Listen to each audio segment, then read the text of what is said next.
Good afternoon, everyone. As folks join, I will pose a quick icebreaker question to get us thinking. Please feel free to post your answers in the chat.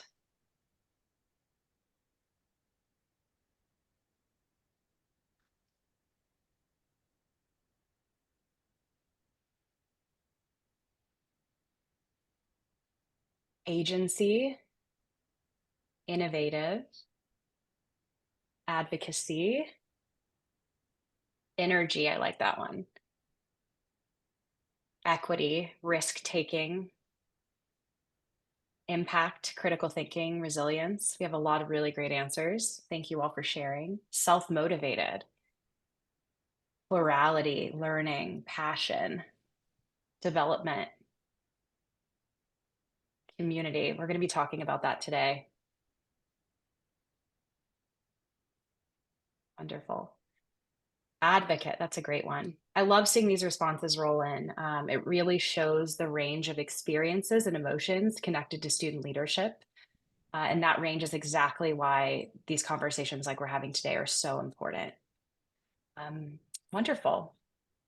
Well, let's go ahead and jump in. Welcome, everyone. First of all, I wanted to thank you for spending an hour with us to discuss such an important topic. My name is Liz LaGrange, and I'm the Vice President of Growth at the Constructive Dialogue Institute.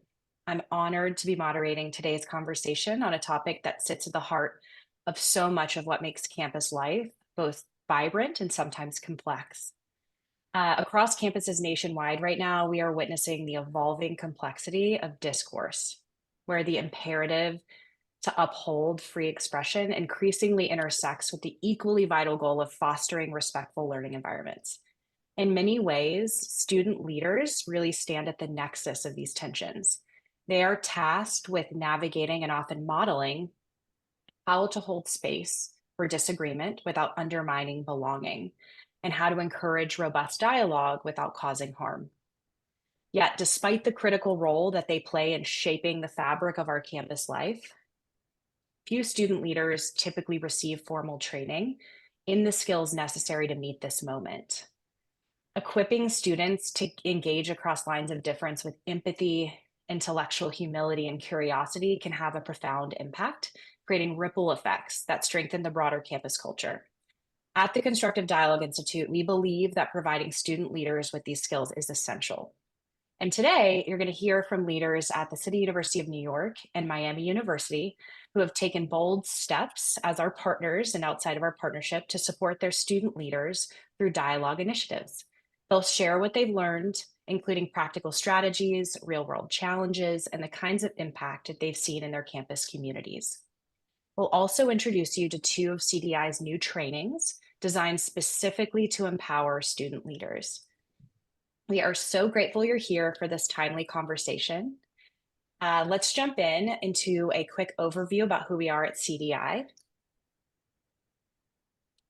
For those of you who are new to the Constructive Dialogue Institute, we are a nonpartisan, nonprofit organization dedicated to helping people engage in dialogue across lines of difference. CDI develops evidence-based programs based in psychology, neuroscience, and education to teach individuals the skills that they need to communicate constructively, even across deep divides. CDI partners with colleges, universities, and organizations across the US to deliver scalable training programs that prepare students, faculty, staff, and student leaders to navigate difficult conversations. Thanks for being here again. And with that, let's introduce today's panelists. I am thrilled to introduce you to our first panelist, Rachel Stevenson, who serves as CUNY's inaugural Chief Transformation Officer. The Office of Transformation, established by Chancellor Felix V. Matos Rodriguez in June 2022, served the vital purpose for the university, driving strategic and complex initiatives across multiple colleges within the City University of New York by mobilizing the right people and building community, creating frameworks and structures for getting things done, challenging the status quo, and promoting campus culture change, all in order to accelerate progress on the Chancellor's highest priorities. Current transformation initiatives aligned with goals and initiatives within the CUNY Lifting New York program are focused on career success, student well-being, campus climate, as well as performance management across CUNY's 25 colleges. On behalf of CUNY, Rachel's leading the Chancellor's university-wide Constructive Dialogue Initiative to drive systemic culture shift and foster an environment where students, faculty, and staff can openly exchange ideas, even amidst disagreement. This university-wide initiative is designed to strengthen CUNY's ability to navigate ideological differences, combat hate, and promote a campus environment where all students feel a sense of belonging.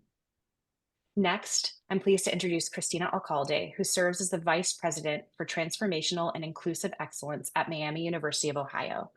She holds an appointment as Professor of Global and Intercultural Studies and has published extensively on gender violence, migration, exclusion, racialization, and leadership. In her VP role, she provides strategic vision and leadership for a holistic, coordinated approach to inclusive excellence for faculty, staff, and students at Miami. Christina and the team at the Office of Transformational and Inclusive Excellence lead the Constructive Dialogue Institute initiative at Miami. The goal of this initiative is to embed effective and respectful communication across differences in perspectives, values, and beliefs as a way to decrease polarization, provide Miami students with critical professional and personal life skills, and support a more inclusive climate for students, faculty, and staff. And last, but certainly not least, is CDI's very own Jake Bay. Jake is the Director of Education at CDI. He is also an educator at heart with years of experience teaching and thinking about civic discourse. He was most recently a fellow at the University of California's National Center for Free Speech and Civic Engagement and an institutional fellow at the Edmund J. Safra Center for Ethics at Harvard University, where he headed up the Intercollegiate Civil Disagreement Partnership. He has taught at Bowdoin College, the Harvard Graduate School of Education, and Harvard College. Now with that, now that you've met everyone, let's review today's agenda. First, we'll begin by giving Rachel and Christina a moment to share an overview of how they've been approaching dialogue at their respective institutions and share really what led them into this work. Then we'll dive into a discussion. After that, we'll have some time for audience questions, and we'll wrap up with a brief description of CDI's approach to supporting student leaders. A few quick housekeeping notes, and I've seen some questions about this in the chat. The webinar is being recorded, and we will send out a link to everyone who is registered in about 24 hours. For today's session, if you have any questions for us, so we'll be collecting questions for a Q&A at the end. Please post those in the Q&A and not in the chat. We're going to be monitoring the Q&A, and we'll be surfacing those at the end of the webinar, given time. All righty, let's jump in to the discussion. So Christina and Rachel, hello, thanks for being here. I'd love to start off just broadly asking you both, how does a focus on student approach to constructive dialogue at your university? Christina, do you want to jump in or? Go ahead. Well, so just want to say, first of all, Liz, and all of the colleagues at Constructive Dialogue Institute, thank you so much for creating this opportunity to have this important conversation. And it's really great to see how well attended this webinar is, right? Obviously, the moment we're in, we all realize this is such an important conversation to have. So Liz, your first question is really focused on the opportunity we have to cultivate student leaders and why dialogue in that context is so important. I mean, I'll just note from my perspective, there are a number of initiatives at CUNY that really do lift up students, and we've seen that our students are really the most powerful ambassadors for a lot of the work that we're doing, because of course the peer-to-peer engagement is so key to connecting with students, and the anticipation of needs and fears and other things that our students bring to the conversation certainly help to move things along.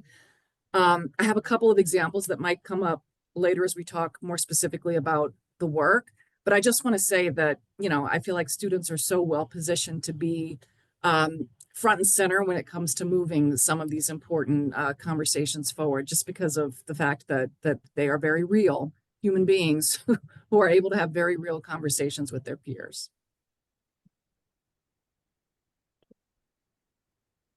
I'll just jump in then. Again, thank you for having this. I think this is very timely, and I agree with everything Rachel just said. And, our focus on student leaders is critical. Students want to be involved. They want to be change makers. And I noticed those were some of the words that were coming up from the audience, right? They want to be advocates, but they don't necessarily have the tools. And student leaders are in the perfect position to be able to move change forward. A lot of what we do, and I'm sure we'll talk about, is systemic change, transformation, and student leaders can play a key role in that, but they need the tools to be able to do that. So it's been really exciting to partner with Constructive Dialogue Institute because it really helps us provide students with that. And it helps us move things from the classroom to outside the classroom and back and forth seamlessly. Wonderful. Thank you both. I'm curious, and we can talk about some of these examples that you mentioned, Rachel, and we'll talk a little bit about your broader initiatives. But what are some of the challenges that you're hearing or that you've heard from your student leaders with respect to dialogue and their ability to practice it in the spaces in their spaces? I'm happy to kick this off. I can speak after working very closely with the chancellor for several years on what we have called CUNY's anti-hate initiative. I mean, this was launched years ago. Some of it funded by the city council and other important stakeholders in the city.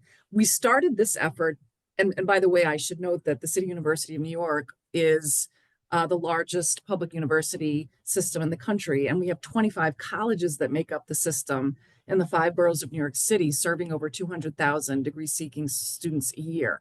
So, when I talk about the system, I want to just emphasize that the Office of Transformation is positioned at the central office, ultimately helping to mobilize across the system of 25 colleges. So in the past, as we rolled out the anti-hate initiative, ultimately we made a choice to provide resources within a framework that we created to the colleges, because the colleges themselves, of course, know their local context, their needs, the things that are most urgent for them to address. And we had a couple of interesting years where colleges were planning activities and panel discussions and events and communications campaigns, curricular and co-curricular activities. But one of the things that we found over the course of those couple of years is that we heard from students, and I might add staff and faculty, that when conversations in these contexts became complicated, no one knew what to do, right? And so even though we were providing resources and ultimately this framework that said we want to create space to confront these important topics, when all the right people were in the space and came up against a real barrier, and again, we're talking about human beings, so, emotional reactions to what's happening and uncertainty about how to handle difficult moments, we heard from folks that there was some paralysis that happened and that conversations couldn't really move forward. And again, even though the focus here today is students, just want to reinforce the point that we heard that from all of the stakeholders in the community. And so ultimately, CUNY made a decision to pivot from this initiative that was seeding activities happening across the system that looked very different to an effort to really promote constructive dialogue skill building, because we felt no matter what any college is wanting to do in this space, we're realizing that there are some foundational skills that we all need to do this work effectively. And so this past year, academic year 24-25, is when we made this pivot and decided to roll out a university-wide constructive dialogue initiative that focused in the first semester on leadership training of the 25 presidents in the system, along with the chancellor's cabinet. We certified 50 student-facing staff in constructive dialogue, trained 100 faculty in foundations of constructive dialogue, and 50 student leaders in foundations of constructive dialogue. And this semester, we've been scaling up that work by creating a constructive dialogue committee composed of designees from all of the 25 colleges to do some asset mapping across the system, roll out a pilot program for students, and ultimately prepare for a leadership institute that's going to take place with presidents and their senior leadership teams this summer. And the idea is that we are directly training individuals within the system whose constructive dialogue skills can be leveraged, but also really trying to do some culture changing work so that constructive dialogue becomes part of the conversation we're all having in lots of different contexts, no matter the subject. And I've definitely said enough at this point. So Christina, please take it away. Thank you. So I'll just add a little bit just to go along with that. I think to your point, Liz, about the challenges, right? I think it's actually Constructive Dialogue Institute that shared something with partners about research you'd done in 2023. And it was about how half of students, or about more than half of students, feel uncomfortable sharing their opinions in the classroom for fear of offending their peers, not the faculty, not the staff, but the peers. And that's something that at Miami and other places, I'm sure we found is the case. So like, for example, recently in our climate survey, that's what we found was also the case, right? That there's this fear of offending, and students want to be able to speak across differences, but they don't necessarily have the tools. So when we've approached constructive dialogue in the Office of Transformation and Inclusive Excellence, similarly to what Rachel was saying, we approach things holistically. So we were thinking of how do we approach this so we can actually bring about change? And so in our office, we look at things for faculty, for staff, and students. And constructive dialogue works so well because it has components for each one. And we know that to be able to change the whole ecosystem, we actually have to address and provide resources for each of those. So for faculty, we have a faculty learning community that we've launched. For staff, we have a staff leaders cohort. For students, we also, of course, work with faculty to be able to embed that within the classroom. And last spring, we launched a pilot with 100 student leaders across Miami. And these were students from all different student organizations, all different disciplines, all different majors. And they really came together because they were so interested in being able to move things forward. And it was based on their feedback that we decided to move forward with a university-wide launch. We recently had our national certification for student leaders, which is so exciting. And I know Jake will talk about that, so I'm not going to mention that too much. But it was really great because this whole thing has been guided by students. Yes, we're working with faculty and staff and the whole ecosystem, but it's really about being able to provide students with the tools to be able to be part of that change, right? To be able to be part of the change that normally it's only an office or administrators or faculty as staff. And this way we can work across all those areas. And, I'll just mention one more thing, which is, in speaking with students, I was just recently speaking with 3 different student leaders, and they were sharing how so much of what they face have been challenges with other students feeling perhaps uncomfortable or being in the middle of a conversation that suddenly turns really explosive and not necessarily having the tools, so that at the end of it, someone feels that they're not included or someone feels that they're being personally attacked, right? And after the certification and after going through our own programming, they're able to bring in those skills to be able to guide the discussion a little more, and also to feel more agency in being able to say, okay, this is what I can do as a student leader. This is how I can model it. Well, thank you both. And Jake, I'm curious, just from your perspective, you've worked with in all different audiences at universities. You've trained faculty and staff and students and student leaders. What do you see as unique about student leaders in terms of the challenges they're facing, and how does the work we've been doing address that? Mm.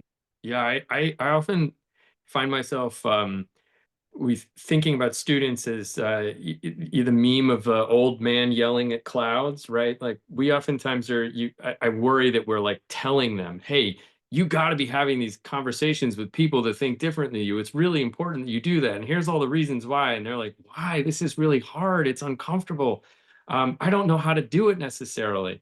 And what has been so much fun working with both students at CUNY and students at Miami of Ohio has been watching them go from the uncertainty of these types of situations to, hey, I have some skills. I could do some things in here. And actually, yeah, maybe this same stuff you've been telling me isn't just you pushing me to do something I should be doing, but it's actually valuable. And I can see I can get something out of this for myself. And from my learning experience and my college experience. I would say that's always been on the back of my mind. And we've just been kind of waiting for students to like hear, what do they want, what do they need, where is it going to fit? And so when these opportunities were popping up, that's when we jumped on it, because I think at CDI we've also, as I just said, we've been waiting to work with students and kind of waiting to see, like, well, are they going to want trainings? Can they sit through? I mean, this Christine is talking about is they sat through a 2-day in-person summit. We ate so much food and we did so much dialogue in the course of 2 days.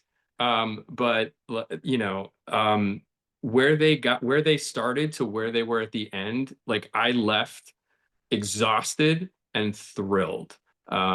And I think that's it was all because feeding off of their energy, right? Like we're here because of the young people. So it as much as there are challenges, there are just so many opportunities working with this group.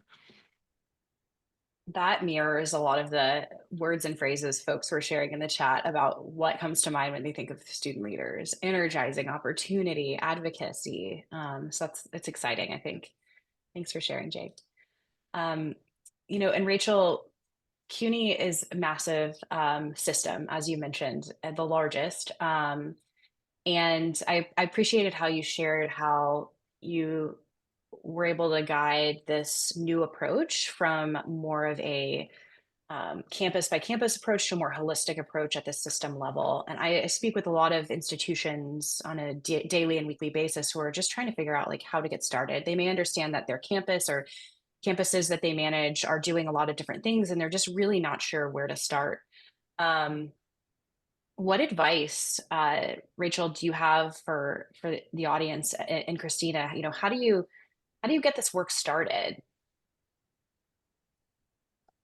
Yeah, big question about pursuing change and very complex environments. And I think you know, one of the major goals that we've had around this constructive dialogue work in particular, but I think this applies to any initiative that's being rolled out in this way, is that we need to first of all, we need to get people to understand the value, right? And it's hard to argue, especially in this environment, that constructive dialogue is not valuable, right? I think a lot of people see that maybe this moment it's more important than any moment for us to be able to have conversations with one another. So that's number one. And, you know, to attach the work that we're doing to the values we share, right? I mean, like, why? What's the point? What's the purpose? Why does our community need this? So that's step number one. It's you know, linking up what we're undertaking with something we all care about. And I think step number two for us has been to create the structures to help move this forward. And, you know, I mentioned earlier that we have a constructive dialogue committee that's been formed. Again, each college is represented on that committee.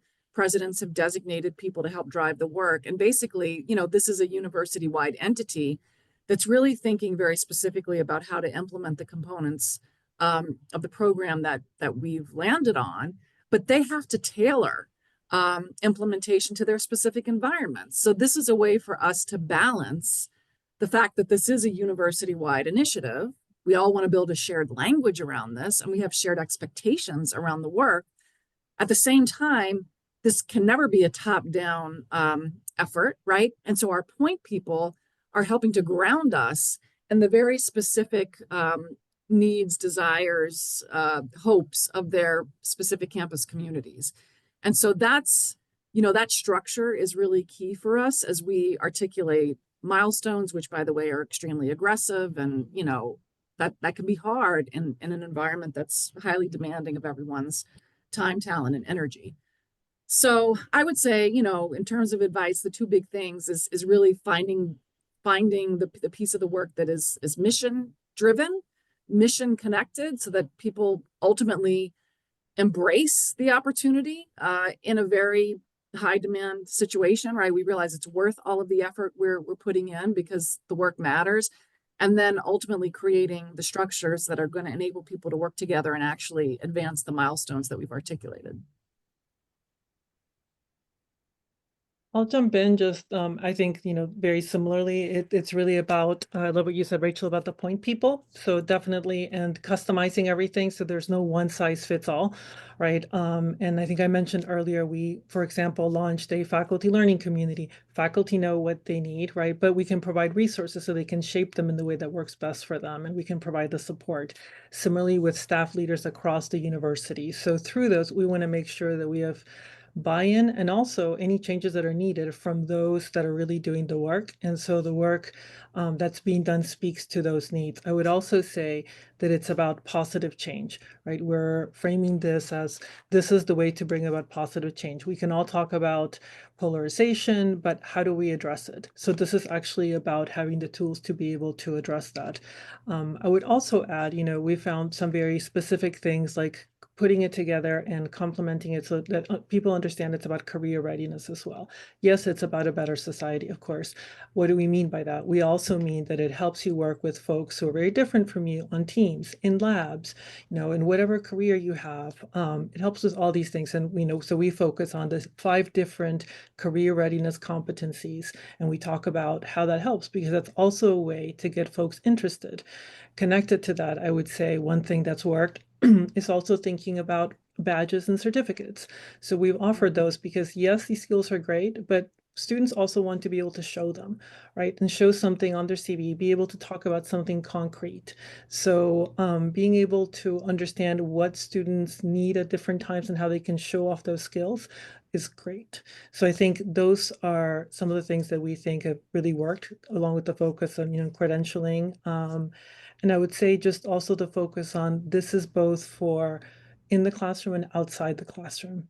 Yes, personal and professional. And then have student leaders really give their feedback. When we did the pilot, it was really powerful to be able to listen to students to how where they thought we should move forward with this.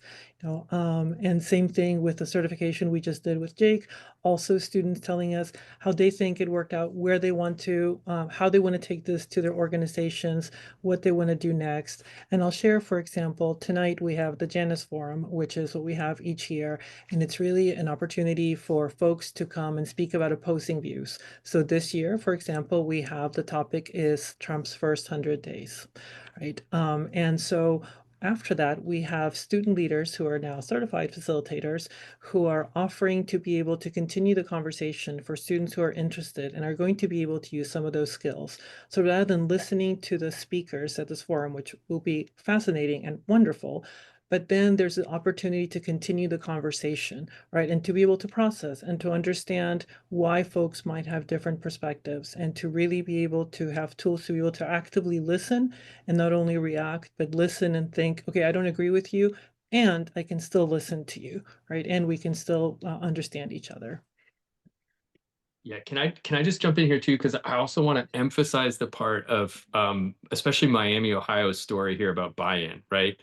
So when Christina approached me about designing a certification program for students in a very short amount of time, um, one of the things that made me so interested to do it was the fact that they said, this is the group of students that we have interested and signed on to this project. And it included college Dems, it included college Republicans, it included faith-based groups, government groups, all sorts of student organizations, right? Student justice oriented student groups. And that sort of buy-in saying, hey, we want to see this work and we're committed to it, is the type of signal that was like, yeah, so let's see what we can do with it. And the point that she just made about how it built into specific actions that they would be able to go out and use it right away is huge, right? They get these skills and they get to go out and test them right away. I think one of the biggest drawbacks that we have in doing this work is that we spend a lot of time preparing and building up how difficult these conversations can be. But then we don't provide enough opportunities for students to get out there and just do it. They need to get out there and do it, right? And so seeing that, I think having that buy-in and having those opportunities built right immediately after the trainings was just such a powerful way to go about doing this. And it let students go out there right away with a great experience from the training into bringing what they've learned to their peers. I'd love to build on that. And first of all, want to say that all the things Christina said about connections to career success, love it, and love it more. I think that's really important. On this point about creating opportunities for students to practice the skills, one of the things that has really been reinforced for me while working with the Constructive Dialogue Institute as we've planned is that constructive dialogue skills can be used everywhere, right? I mean, a lot of times we think about the formally created spaces where students can do this work, students, faculty, and staff. But the fact is, whether it's a hallway conversation or something happening in the classroom or a meeting between colleagues or some sort of working group, the bottom line is that these skills are relevant. And so one of the opportunities I have, we think, is to let everyone see and understand that every conversation they have is an opportunity to practice these skills. And that, you know, that's why in the end, these are such important life skills to have. And so that's an important note, and I think something that we're trying to emphasize as we talk to everyone in the CUNY community. And Thank I'll you just, all. And oh, go ahead. and I was just going to say just one more thing that connected to that, which is actually in a conversation I just had with a student leader. He was mentioning how, yes, he uses this on an everyday basis. You know, he'll go up to people, how are you doing? You know, what do you do? So, and so I do agree with that. And I think it's important to keep that in mind that there's an opportunity for this in everyday conversations. And it's not just, it is definitely in events and programming that's so key, but also we can do this every day. Thank you. I was just going to ask Christina, it's great to hear specific examples of how, you know, the students at Miami are going out and they're able to practice these skills right away. I think it's pivotal to this work. Um, I'd love to hear from both of you, just any additional, Rachel, you know, any specific feedback you've received from student leaders on this work or how they're utilizing these skills. Um, and So feedback you've received, and then what results have you seen so far within your student leaders? We're still early in the rollout of this initiative. We had our first cohort of students trained in the fall. We're going to have a number of students experiencing the Perspectives pilot this spring. We'll have additional students trained next fall, and we're really starting to think strategically about students to pull into this. For example, last fall, the students who participated were part of student government at CUNY, so elected by their campus communities to serve either in the university student senate or as student government leaders on campus.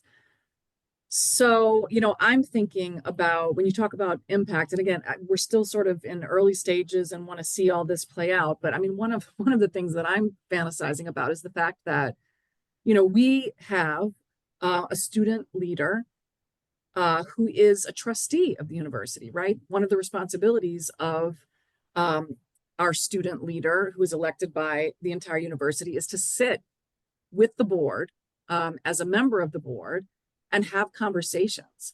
And so to me, what an opportunity we have to see some of these skills exercised in that kind of context, which is very public, right? But also really empowers students to have a seat at the table and communicate all the most important things to board members. So that's a space I'm going to be paying a lot of attention to as one example as we roll this out. That actually ties in perfectly, and thank you, because that reminds me. So one of the things that's been really, really rewarding, and as we're rolling this out, is that our student trustees actually were involved in this, and we've heard them speak about their experiences, right? Not because we've asked them, you know, we haven't said, but just because their experience in doing this, and it's been great to hear that as leaders that they're so invested, so interested, but also that they can share the impact and why this is important in their own words, right? At a space where students don't typically speak that much. So that's been really great. I'll also say that we had some students who recently went on a leadership trip to DC, and they were advocating for higher ed with legislative offices. And they shared with me, you know, that they were able to use these skills, yes, in every day, and also in their peer groups as they were talking about different areas. I think I mentioned this earlier, so that other students didn't feel that there were personal attacks, or that, when different political views came up, that they couldn't have a discussion about this. So students are really seeing how they're doing this in big events, but also just in their everyday experiences as leaders and in peer groups, just in having conversations with their peers. Wonderful. Thank you both. I'm curious, and Jake alluded to this a little bit earlier, but I'm curious, have you found training and equipping student leaders different from faculty and staff? We do a lot of faculty and staff training. How is it different? And Jake, you might want to answer this too. Um, we don't do virtual training with students, I'll say that. um, I think doing in person with students is really important. Uh, one of the things that amazed me again about, so I'm speaking a lot about my experience with Miami in Ohio, because it was actually my colleague Eliza O'Neill that was at the training for CUNY. Um, and one thing I'll say about that, so sidetrack this conversation 1 second, because I do want to mention this. That training was days after the election, and there were students that showed up, and there were students that walked away from that feeling as if they had a really positive experience amidst a very topsy-turvy, uncertain week, right? And that was again in person. They really valued the ways that they were able to process and talk to each other and make connections with again, with working with CUNY and working at the student government level. You're working with students from 25 different schools who are about to serve on a government together, but don't really know each other at all. So this was a very, very valuable experience for kind of getting to know each other and start saying, like, oh, we've got some ground rules for how we're going to work together now. And then at Miami, it was this experience where I never once mentioned that we weren't going to have screens, but there were no screens the whole time. So for those of you that are a little bit squeamish about those things in educational spaces still, students were so engaged with each other the entire time, and we were there for 14 hours of dialogue time. And screens, they came up during breaks because you need to check, but most of the time it was face-to-face conversations, working together, um, and and lots of really hard, earnest questions, right? From like, you get this perspective from students that you don't necessarily get from faculty. I think so many students are worried about the possibility that what they say or how they interact with each other might actually hurt or or make someone else feel like they can't be part of a community. And so many students don't want that.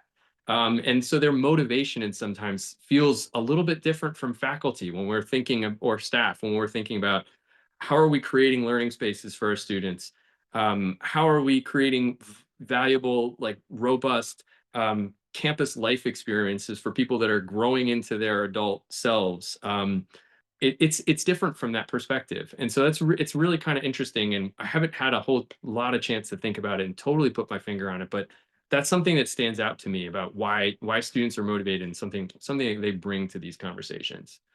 And they also get really fired up. That's the last thing I'll say. There was this one moment at the end of the Miami training again, where one student, we were popcorning around and sharing our takeaways, and one student stood up and she said, I want you to look around the room. How many of us are in here?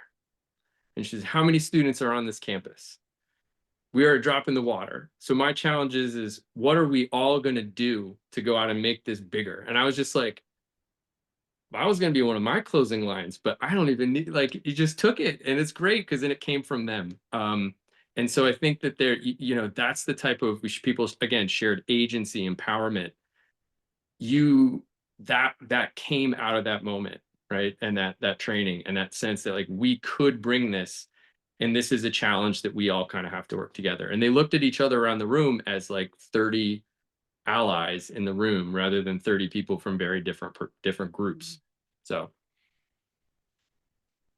Yeah, I will just add, I mean, just you just said it perfectly, but it was really beautiful to have that energy. And I think working with students in comparison to faculty and staff, it's about really being able to understand where they are and that, from what I've heard, so many things do feel political. And so why do they feel political and what is needed for them to be able to address that in ways that feel comfortable to them, right? And I think the idea of being part of a change, whatever change it is. Another thing that I think is important is to be able to really articulate how, in this case, constructive dialogue is for students of all different backgrounds, right? So one thing, and I should say as far as also to your previous question, Liz, but just of how thing like advice and what others could do. I think it's also working across differences in different offices. So for example, in our office, for the pilot, we partnered with different offices, with government relations, with the honors, with the democracy center. So it's not just coming from one office. So when we say this really is a university-wide initiative, we really want students to be equipped with this. It's not just for students of one political background or one religious background, one whatever background. And I think making sure that the messaging is out there so that students understand that it's not just students from a specific background that they might associate with whoever's speaking at the time is and has been really critical to making sure that students feel empowered and they can take this in the direction that they want to take this. That's very powerful. Thank you. One last quick question before we jump into questions from the audience, because we have a lot of really great questions and I want to make sure we get to those. So, kind of to sum it all up, what's some advice that you would give institutions who are looking to strengthen their student leadership development programs, specifically in this increasingly uncertain time? What's some advice you'd give them?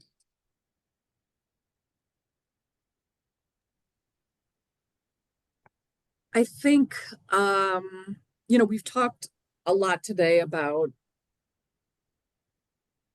things that we can all do to promote honest conversations in this environment. I think one of the things on my mind in this moment, as we all struggle to navigate day-to-day happenings, is that being honest with ourselves and the members of our community about how we're feeling in the moment is okay and important. And I think the kind of vulnerability that we all demonstrate in moments like this helps to open that up with our students. I think no matter who you are and how seasoned you are in your job or in life, there are questions that we all have right now about what's happening in the moment, what might happen tomorrow, the implications of it all. And so I don't think any of us can pretend to have the certainty that we all probably long for at this moment. And so to me, the way to work with our students is to really position them as partners in this effort together. I mean, there's always, folks who are positioned differently in a university community come to the work in different ways. But I think fundamentally, that's one of the things that we are trying to say out loud, is that our students are partners in this work in the same way that staff and faculty are partners in this work. And as we all mentioned throughout the course of this conversation, in some ways, students are best positioned to be the messengers and the change makers. So anyway, that partnership theme is something that I think is important to emphasize as we move this forward together. And I would build on that too, I would just add that I think I would really want to emphasize for anyone starting this or doing something similar to the wanting to incorporate this, the importance that we found, at least, to really making sure that it's students across different areas. And that takes a lot of work. And I think it's worth it to intentionally reach out, and then to have those student leaders who are working with you reach out to other student leaders who are in different student organizations, different clubs, different classes, different majors, right? Because that's the only way that this can really spread and be embedded, right? I think otherwise there's a danger of this staying small and also staying within one specific group, and that's not really going to bring systemic change in any sustainable way. So I would say really focusing again on bringing in a variety and a diversity of students to do this is key to being able to move this forward university-wide. Great. Thank you all so much for sharing your experience with us. We're going to jump into some audience questions. We've got some great ones. So let's start out with and I know some of these initiatives both these initiatives are new on your campuses, so maybe that might influence the answer here, but have you been able to mobilize these trained campus stakeholders to harness dialogue in more urgent and/or crisis moments of conflict on campuses? Or do you have thoughts on how you might prepare facilitators for these more heated moments, for example? I want to flag that that's a really good question. And some of the feedback we got last fall when we were piloting some of the certifications and the foundations trainings is that a couple of college leaders who were, of course, checking in with the representatives from their campuses engaged in the trainings wanted more conversation about crisis management. And so that's a flag. There are different entry points into this work. And that's one that I'm hearing we want to pay more attention to as we move this forward. So I just want to acknowledge it's a really important thing to call out. And I would say with mobilizing them, I think we're just beginning to see that. So we just had the certification training. We've been doing the perspectives and doing different things with faculty and staff, but that is the idea. So that's just starting. And I think I mentioned one event happening tonight. We're going to see that in action. It also happened, I think, a week ago on a student leadership trip. So students are finding ways to do this. And the idea is that we can also avoid more crisis moments by making sure that we embed this more regularly into events, into programming, so that it's not so much debates, but actual dialogue and conversation after difficult topics come up. So we're beginning to do that. And we are seeing some successes in that. And do you have any recommendations on how to convince student activists and those at the center of the most polarized issues on campus that it's worth engaging in dialogue in the first place when the divides are so vast and mistrust is so extreme? This person says, I've been told so many times those students will never come to the table. I'll just say that is such a good question. When I just put the pilot we had, we were very intentional about including specifically those students and reaching out specifically to, well, many students, but to students who were really experiencing this, and they were involved in the pilot. So I think having individualized outreach also helps to be able to explain. And I think once they go through perspectives, I think also being able to go through the first couple of modules so that they can see first how much investment it takes, but also what it's about. We've had incredibly positive student feedback because they also see that faculty, staff, administrators were also invested in this, but also that it's something that they can shape in different ways. And we really are talking about lots of strategies, and that's the focus. It's specific strategies. It's not about changing someone's mind or debating. And so that's, I think, the first step to just make it clear. It's about climate, it's about inclusion, it's about communication. I would add that we are gathering feedback now from students themselves, especially after this perspectives pilot takes place in the spring, about how to ultimately leverage things like perspectives and other elements of the training. With that particular question in mind, I think it's a hugely important question.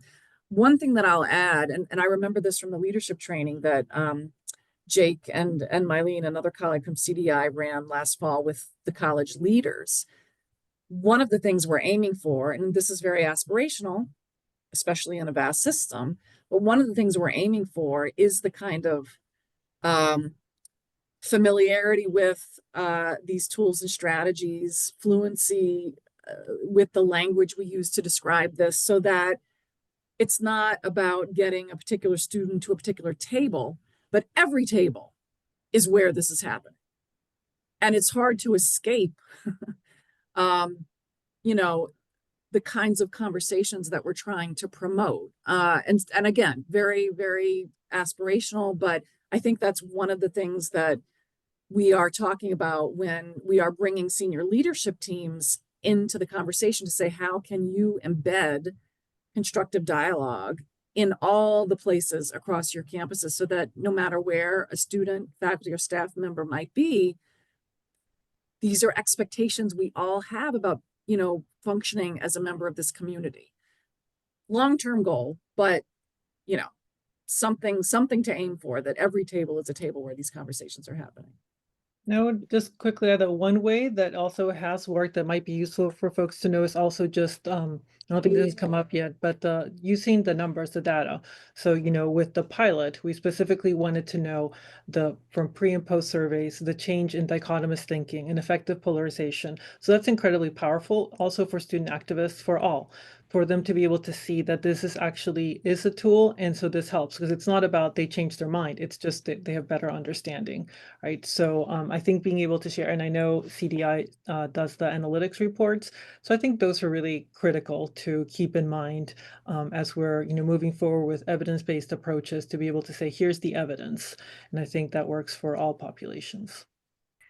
Yeah, I would add there's a couple things. One is part of it is adjusting time horizons, right? Like we might not get everybody immediately, but if you're working at building longer term change in culture and climate on your campus, it may become part of what it means to be at your school. This is a form of conversation that we engage in, right? So you can do those things and you can do these things. And that's kind of an interesting proposition to students to be able to say, hey, we're not trying to replace all your different forms of speech with this one form of speech. We're trying to give you one other set of tools that you can use to engage with people who think differently than you. And you might find there's a number of reasons that's good for doing those things. And it might take some students a little bit longer than others to get to that point. But sometimes they also need to see some other, maybe some other student groups are going to be first movers. And when they start moving in that direction, it makes other students say, I'm ready to try this too. And you can kind of build momentum through them.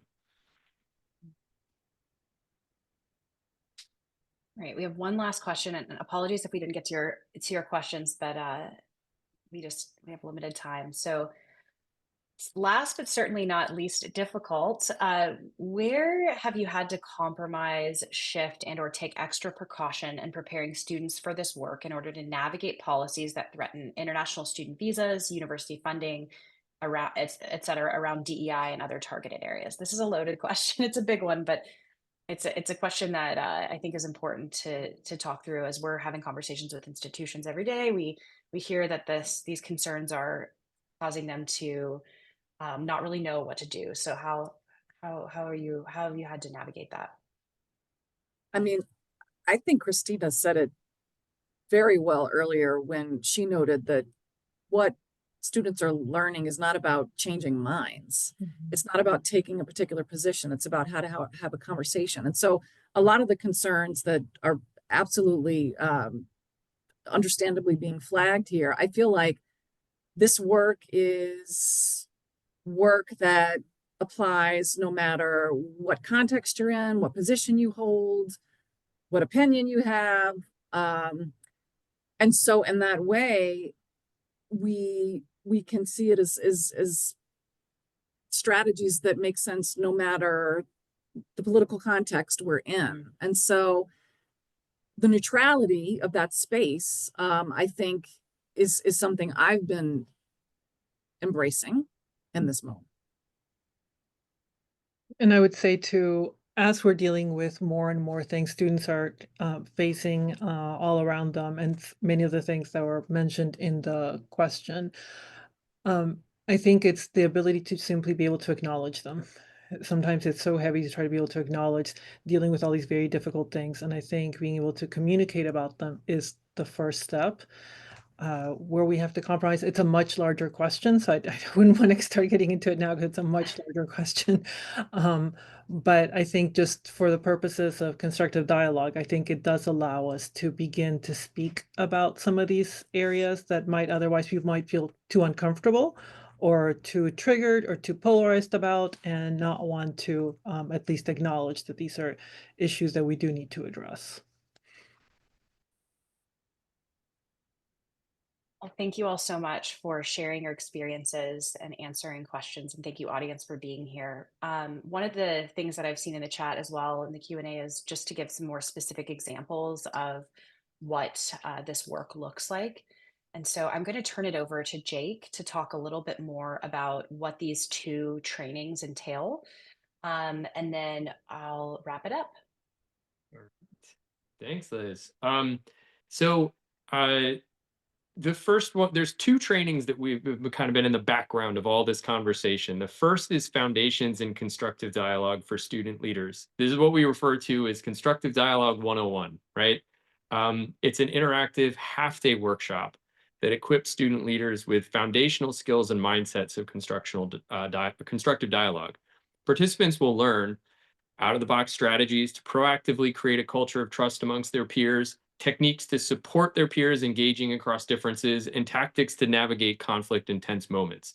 The way that I like to think about this is that student leaders have all these little spaces that they are running and creating and co-creating with their peers. And this training is really to help them do that work with the skills of constructive dialogue, right? So how are they on student government? How can they bring constructive dialogue skills into that work on student government? Are they an RA? Are they, do they run a student organization? Are they a classroom assistant or whatever it might be? How can they take skills from constructive dialogue and bring it into those spaces and think about building those spaces proactively in a way, right? So that students entering into a new student org are going to know, hey, this is the way we do things here. This is how we talk to each other. These are the norm or the agreements, the intentions that we have for how we're going to try to treat each other. That's what this is really about, right? So it's meant to kind of help students use constructive dialogue skills in the spaces where they are already functioning as leaders, right? And Liz, you can jump to the next slide. The next step up is our Certified Dialogue Facilitator program for student leaders. This is the 201 program, right? So this is what we just piloted and built with Christina at Miami of Ohio. It's a 2-day practice-focused in-person workshop that will empower student leaders with the skills to confidently facilitate difficult conversations for their peers, right? So this is kind of stepping up and saying, like, do you want students who can actually go out there, after some campus event or after some national event happens and create spaces for their peers to talk, and do so in a way that's really kind of a formal space for doing that? That's what they're going to learn in this dialogue or in this training, right? Many of the things that we also teach them here will be applicable back down the ladder as well, because once I think you learn how to be a facilitator, you can't help but take some of those skills into other leadership roles that you have, right? So the learning objectives here, students are going to learn and practice tried and true facilitation techniques that will prepare them to facilitate structured conversations for their peers. They'll practice conflict navigation strategies that will allow them to support their peers in high pressure moments. And they'll receive a dialogue facilitation certification upon completion of the program, right? We even have a chance for students to practice some dialogues together at the end of it. But this is really meant to be something that prepares students to be one of the two co-facilitators in a very formal dialogue, and then also know how to bring some of that into their other work as well. All right.